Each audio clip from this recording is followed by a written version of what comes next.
गुरु जिनी कांडारी तिनी गो बोली तब ठाई देखिए दिबे गुरु भजन करा साई এই কারণে গুরু প্রয়োজন গো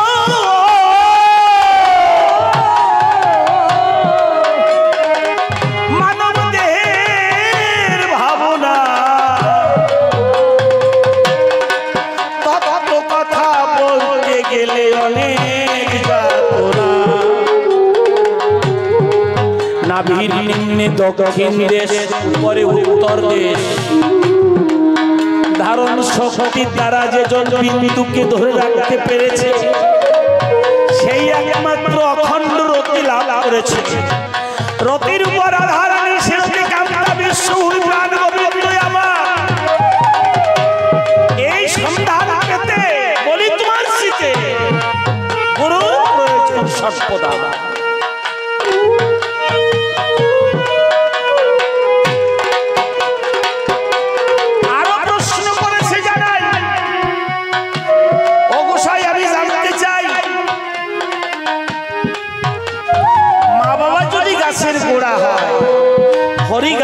ফল গুরু করার কি বা প্রয়োজন, কথাগুলি করবে ওজন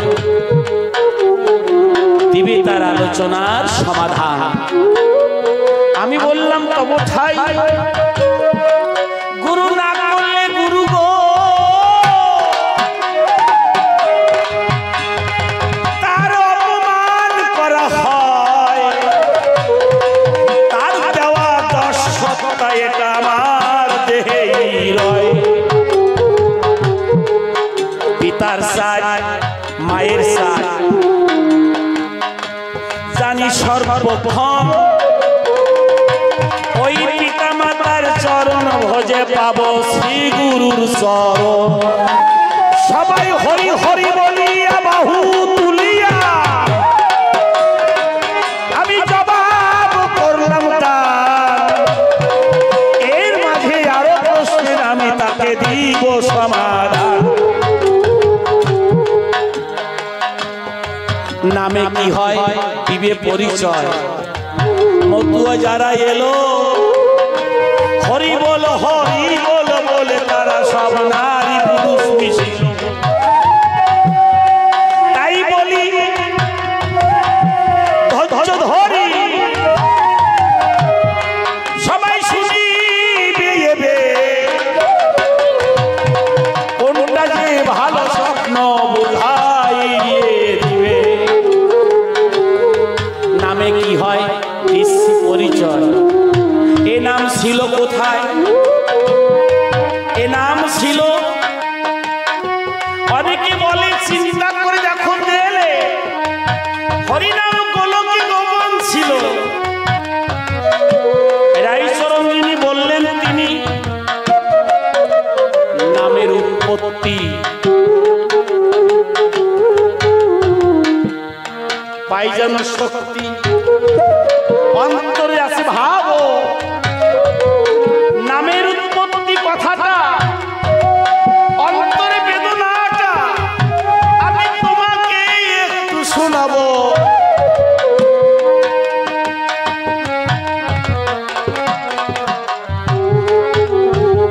আমি দেখুন সবাই পৃথিবীর সৃষ্টির প্রলয় জানা, যখন সৃষ্টি হয় জলমগ্ন ছিল এই বিশ্ব খানা কয়। ওই ব্রহ্মা বিষ্ণু আর মহেশ্বর যখন নারায়ণ সৃষ্টি করে দিল, তিনজনেই জগতে তখন আসিয়া পড়িল।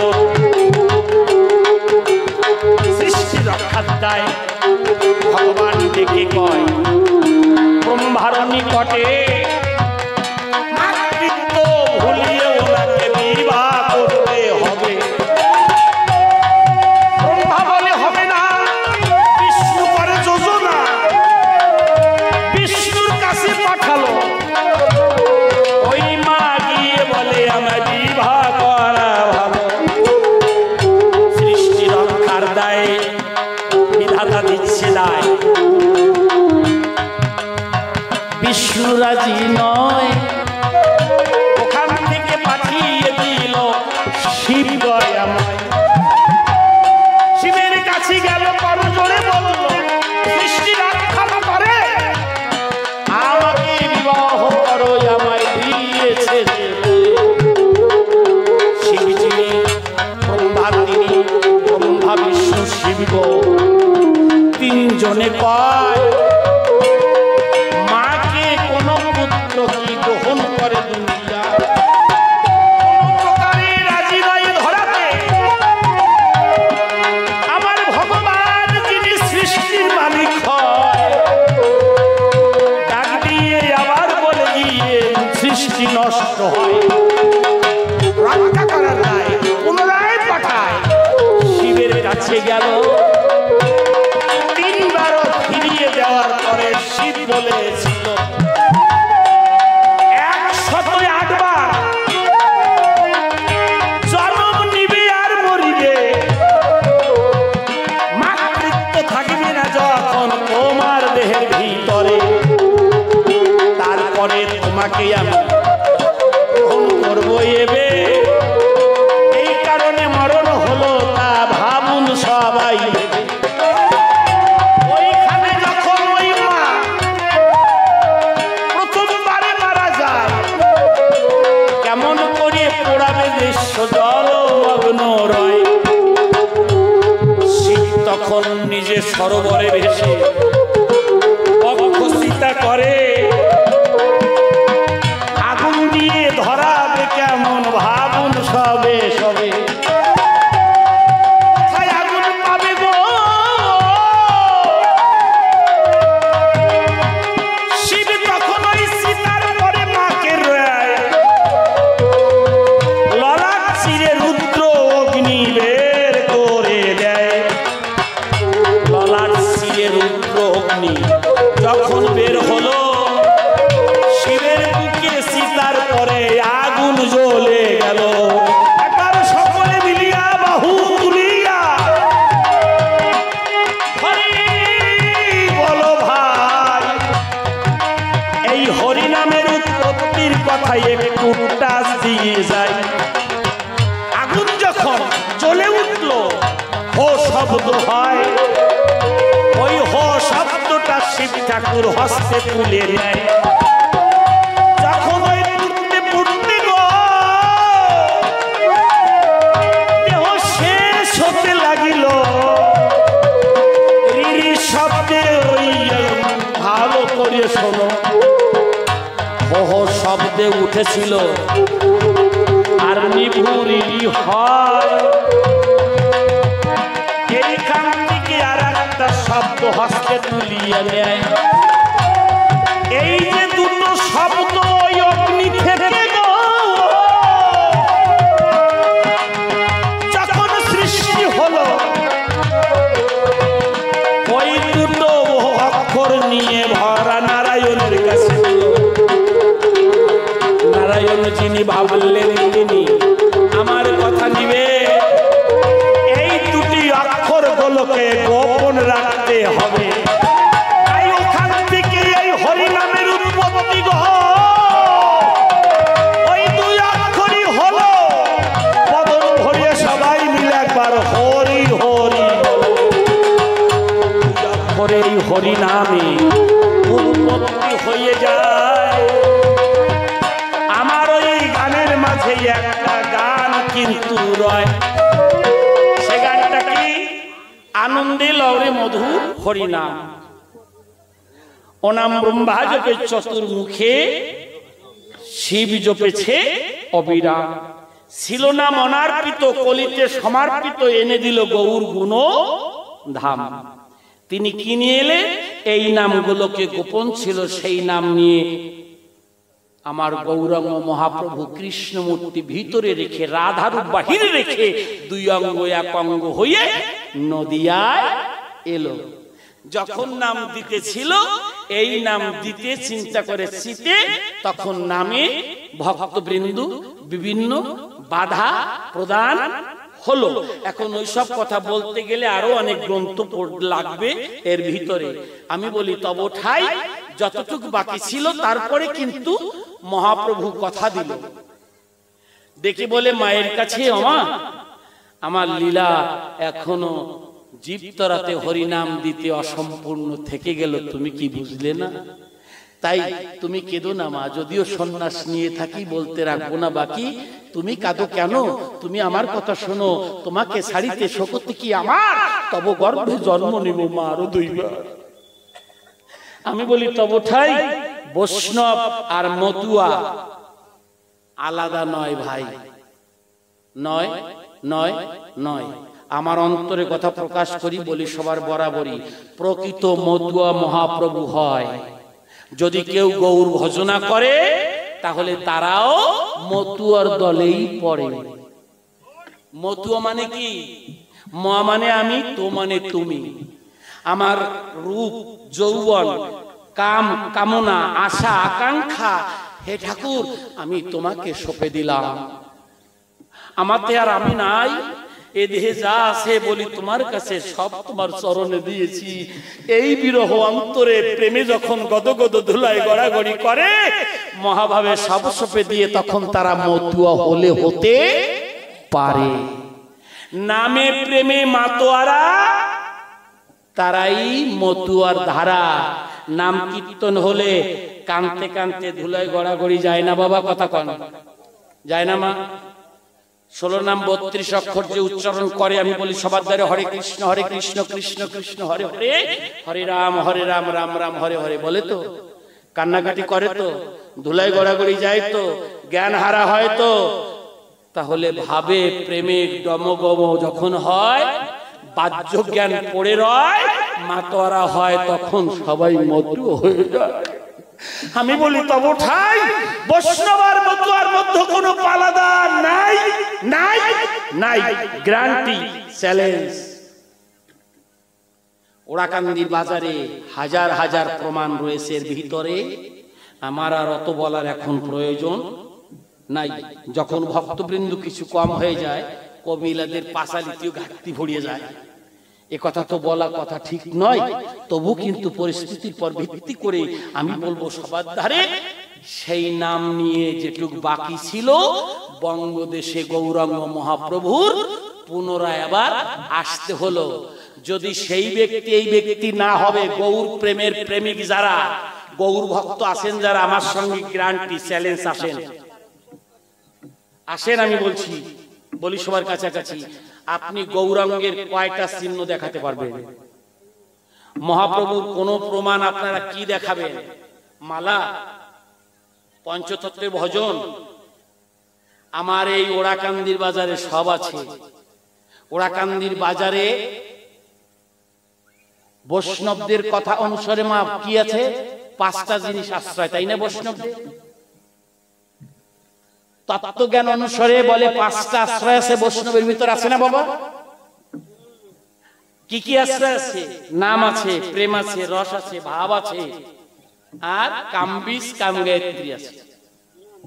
আমি বলি আপনাদের কাছে, বৈষ্ণব যারা রয়েছে, গৌর ভজন, কৃষ্ণ ভজন, হরি ভজন আলাদা নয়, নয়, নয়। আপনি যদি আলাদা ভাবেন, মনে মনে চিন্তা করেন, আমি বলি তব ঠাই আপনি ওইটুক হিংসা করে কবে কৃষ্ণকে পেলেন, কবে গৌরকে পেলেন, একটু দেখাবেন ভাই, আপনি একটু দেখাবেন গৌরাঙ্গ মহাপ্রভুকে। আর যেদিন আপনার দেহে হিংসা থাকবে না, তৃণ স্বভাবের মহাপ্রভু নিজে বলেছিল বৈষ্ণব হইব বলে মনে ছিল সাত, ত্রিনাদপি ষোলকেতে পড়ে গেলাম বাদ, মহাপ্রভু বলেনি? ওই রকম ভজনা যে করবে, তখন সে লতায় হরি, পাতায় হরি, পথে গৌর, ঘাটে গৌর, ঘরে গৌর, সবার হৃদয়ে গৌর দর্শন করবে।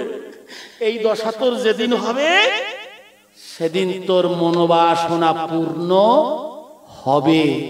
যতদিন মনে খুঁটিনাটি হিংসে রবে, ও হরি ঠাকুরি ভজনা করে, আমি গৌর ভজনা করি, ওই দিন বুঝবেন আপনি আলাদা হয়ে গেলেন, গৌর ভজনার আপনি হলেন না অধিকারী। ভেবে দেখবেন সবাই মনে, আমি যদি মালা গুটি নিয়ে হরিবোল বলে আমি গৌরাঙ্গ মহাপ্রভুকে অপমান করি, তাহলে সেই গৌর যদি হরি হয়, হরিরে ভালোবাসতে গেলে গৌর অপমান হয় না? তা গৌরকে অপমান করে আপনি কি হরি পাবেন জীবন ভরে? এটাও যেমন সম্ভব নয়, নিন্দা করাও ঠিক নয়। 4টে আশ্রয় আছে ওরাকান্দির গায়, নাম আশ্রয়, প্রেমাশ্রয়, ভাবাশ্রয়, রসাশ্রয়। বৈষ্ণবদের কি কি আছে? নামাশ্রয়, ভাবাশ্রয়, রসাশ্রয়, প্রেমাশ্রয়, আর কামবিস কামগায়ত্রী মন্ত্র আশ্রয়।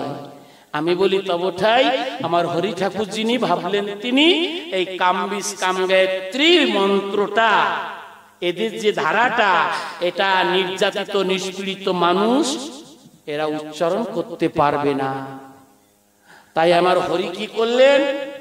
হরি কামবিস কামগায়ত্রীকে ভেঙে মশলা করে ভালো করে মিশাইয়ে হরি নামের মধ্যে পুরে দিলেন। ডেকে বলে সবার ঠাই তোদের আর কোনো ভয় নাই, কামবিস কাম গায়ত্রী উচ্চারণ করতে হবে না, মনে ভাবো না ওর মধ্যে যে শক্তি আছে হরি নামের মধ্যে দিয়েছি পুরে। আমি বলি তব ঠাই একমাত্র হরি নাম নিলে পরে পাপ তাপ যাবে চলে, বদন ভরে সবাই মিলে হরি হরি বলো ভাই। এইবার শুনেন সবে নামে কি হয় একটু বলতে হবে, নামে কি না হয়। হরিনামটা কেমন দিয়ে শোনো মন, এ নাম এমন। হরিনামে নাম কেমন দিয়ে শোনো মন, বলে নাম কেমন, কয় নাম নিয়ে দেখ কেমন। দুই একজন কাছে রসগোল্লা কেমন, কয় গোল। কিভাবে বানায়, এইভাবে বানায়। তাই মিষ্টি হয় কি করিয়া, তাকে গোল হইয়ে তারপরে চিনির জল জ্বালাইয়ে ওর মধ্যে দেয়, সাইডে জাল দেয়। তাই ও দলি কেমন নরম। রসগোল্লা কারে কয়, রসগোল্লা কেমন, এই কেমন করতে করতে শেষে উত্তর দিতে দিতে রাগের জ্বালাকায় হারামজাদা অন্তে একটা দরিয়া খাইয়ে দেখ কেমন রসগোল্লা কেমন, ঠিক পাচ্ছিস? কয় গোল, তারপরে রস, অভিবস। আমি বলি তব ঠাই খাইয়ে দেখ হরিনামে কি না হয়, হরিনাম নিয়ে দেখ। হরিনাম কোনো অস্ত্র নয়, দৃষ্টি পরিচয়। তবু এই হরিনাম নিলে প্রত্যেকটা মানুষের কর্ম, পাপ কর্ম, কুকর্ম হরিনামের গুণে ছেদন হয়ে যায়। হরিনাম কোনো তরি নয়, তবু হরিনাম করলে চোখের জলে অনাসে ভবনদী পার হওয়া যায়।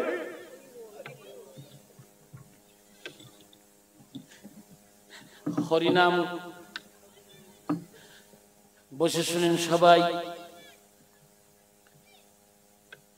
এই নামের কথা অনুসারে বলি আমি সবার ধারে অনেক কথা এসে যায়, কখন কখন যেন ভুল হয়ে যায়। নাম নিতে হলে নিতে হয়, এই নামের ভিতরে সব হয়। নামে কাম যায় কামনা যায়। নাম কেমন দিয়ে শোনো মন, এই নাম নিলে পরে নয়ন জল ছেড়ে ডাকলে পরে নামের মধ্যে নামি এসে দেয় দর্শন। যেমন বীজের মাঝে অঙ্কুর থাকে যায় না যেমন দেখা, নামের মাঝে যুগল রূপে শান্তি হরির যুগল মূর্তি আঁকা, ওই রূপ যায় দেখা। তাই দেখা কখন যায়, ডাকার মতো ডাকলে পরে তখনও কিন্তু নামের ভিতর দিয়ে নামই নেমে এসে দেখা দেয় ভক্তের সম্মুখ পড়ে। বসে শুনেন সবাই। সংসার ক্ষেত্র অনুসারে দরিদ্র একটা সংসারে দুটো ছেলে মেয়ে, ছেলেটার গায়ে প্রচন্ড জ্বর হয়, সংসার করিতে পারে না কোনো মতে। এদেশে কি কয়, মুনিশ কয় না জন কয়? বাংলাদেশে বসে বসে যারা আছে গুরুজন ব্যক্তি রাখবেন ভক্তি, বাংলাদেশে বলতো কিষান, এদেশেও কিষান হয়তো বলে। তাহলে স্ত্রী ডেকে কয়, কি গো আজকে কিষান দিতে যাবে না? বেলা বেশি হয়ে যাচ্ছে, না গেলে তো ছেলে মেয়ে অনাহারে থাকবে, তোমার চোখে পড়ে না? ছেলেটা ডেকে কয়, কি করে যাব, গায়ে প্রচন্ড জ্বর হয়। স্ত্রীকে দেখতে পেল, কপালে হাত দিল, সত্য সত্য কাঁথা গায়ে দিয়ে স্বামী ঘুমিয়েছে, জ্বর। ডাক দিয়ে কয়, স্বামী তুমি আমার কাছে অতীব দামি, তুমি যদি জন বিক্রি করতে না যাবে তাহলে দেখো ভেবে এই কিষান বিক্রি করতে না পারলে ছেলে মেয়ে অনাহারে ঘরে বসেই না খেয়ে মরবে। স্বামী স্ত্রী দুজনে বিপদে পড়ে, ছেলেটা ওই চাদর কাঁথাটা গায়ে দিয়ে একখানা কাঁচি হাতে ধরে চলে গেল জনে ভাই, অর্থাৎ কিষান বিক্রি করতে। মাঠের ভিতরে যাওয়ার পরে বাবুরা আসে বসে আলির ধারে, গিয়ে বলছে, বাবু কথা নেবেন? আপনার জমিতে আমার কিষান নেবেন? বাবু ডেকে কয়, এরা তো অনেক পাখি পাই দিয়ে এগোই গেছে। আমি বলি, তোর কাছে বেলা বেশি গেছে, আজকে নেওয়া সম্ভব নয়। ছেলেটা বলছে, বাবু গায়ে খুব জ্বর, আমার ইচ্ছে হচ্ছে হে ঠাকুর তুই মর, তাহলে আমি যদি মরে যাই তাহলে আমার ছেলে মেয়েও মরে যাবে। তোমাকে জানাই ঘরে আমার চাউল ডাউল নাই। দুঃখের কথা বলতে না বলতে মালিকের কাছে বলছে করজোড়ে, এই যদি বেশি বেলাও হয় অন্তর আছে ভাবো, এরা সবাই চলে গেলে আমি একা এই বেলাটা ধরে যাব। নিল না। আর এক জমিতে গেল, সেখানেও নিল না। দুপুর গড়িয়ে যায়, আর কি কারো কাছে গিয়ে বলা যায় কিসের নিতে? ছেলেটার মনে ব্যথা নিয়ে চোখের জল ছেড়ে দিয়ে বলছে, হে দয়াল, হে দয়াল হরি,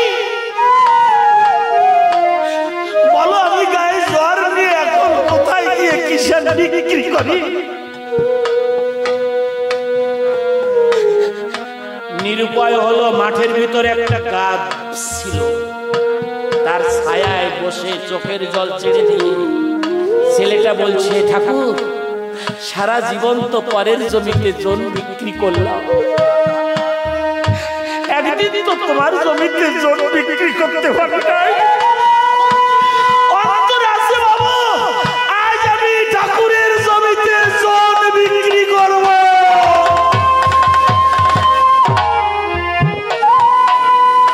আমি ঠাকুরের জমিতে কিষান দিব, কিষান দিব।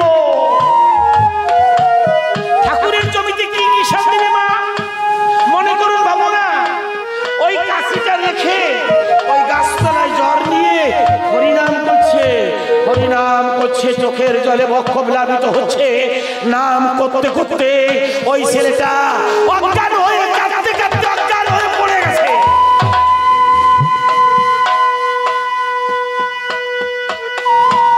বেলা পাটে পড়ছে। আমার হরি ঠাকুর যিনি ভাবলেন, তিনি বহুদিন পরে আমার জমিতে একজন জন দিতে এসেছে। কতগুলো চাউল ডাউল নিয়ে একটা পুটলি বেঁধে ঠাকুর আমার কাঁধে করে নিয়ে ওই দুঃখিনী মায়ের ঘরের দরজায় গিয়ে বলছে, মা, মা। মেয়েটি বেরিয়ে বলছে, কে বাবা তুমি? হরি বল, তোমার স্বামী জনে গেছে? হ্যাঁ বাবা,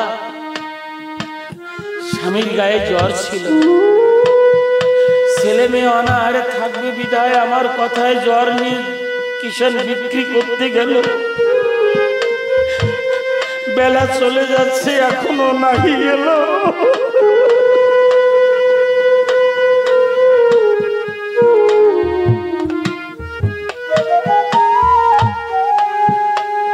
ছদ্মবেশে ঠাকুর গিয়ে বলছো, আমা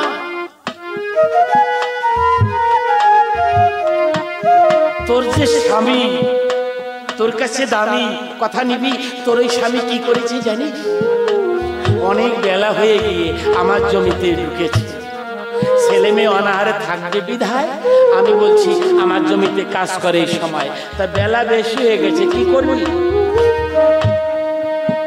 আমা তোমার স্বামী বলেছে? আমি বলি তোমার কাছে বেলা বেশি হয়ে গেছে, ওটা ধরে আসবে, তাই হয়তো একটু সন্ধ্যা হয়ে যেতে পারে। কথা নাও, ছেলে মেয়ে অনাহারে থাকবে কেন? চাউল ডাউল নিয়ে রান্না করে তোমার ছেলে মেয়েদের খেতে দাও। তোমার স্বামী আমার জমিতে আছে। আমি বলি তোমার কাছে যাচ্ছি, একটা কথা মা।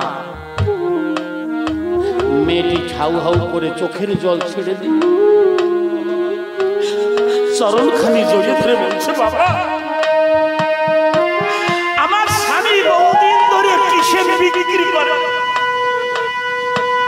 কিন্তু এমন মালিক পাই নাই বাড়ি এসে চাউল উঠিয়ে যায়, এমন কি আমি কোনদিন কোনো মালিককে পাই না।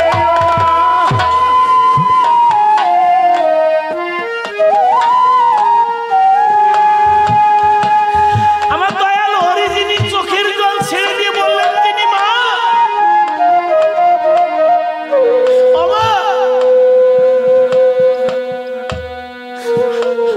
আমার জমিতে যারা জন বিক্রি করতে যায় আমি এমনি করে তাদের দু হাত ভরে চাউল ডাউল দিই মা, তবু আমার জমিতে কেউ যেতে চায় না।